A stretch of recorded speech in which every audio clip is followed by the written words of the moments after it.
Hey guys, welcome back to SRE. I got doing a 46 for buddy of mine that runs in Florida, and we're getting this straightened out for him.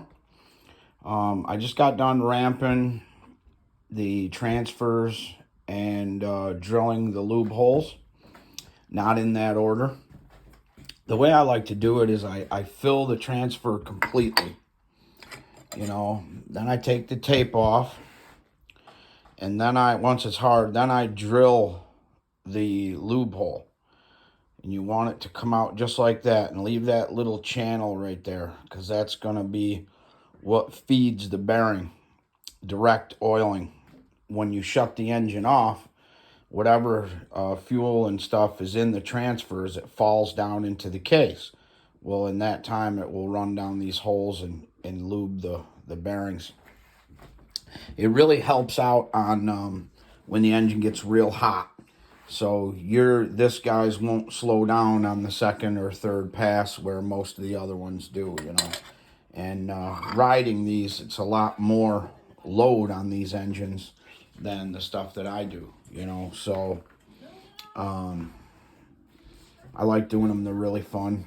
I've got a couple of them down there now, and I got a couple more coming, so I can't wait. That's going to be really cool. It had he bought this from somebody, and he thought it was an ESP head, but that's not ESP porting. See how jagged that is? That's by hand. That's not done by a CNC, that's for sure. So just probably, some dude doing what he knows is right. He raised the exhaust. He didn't even really raise it. You can see the factory chamfering on the top of the exhaust port right there. See that?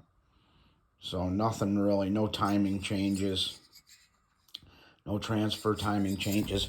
But he did, sorry, I almost dropped it. He did drop the intake just a whisker. So he might have added a degree or two on the intake. The only thing I didn't care for, all that's fine. That's great. But this is, where's his? Well, anyway, his piston had a cracked corner off, which it was on the exhaust side. Oh, here it is, guys. It had a crack on the exhaust, so I'm going to fix it.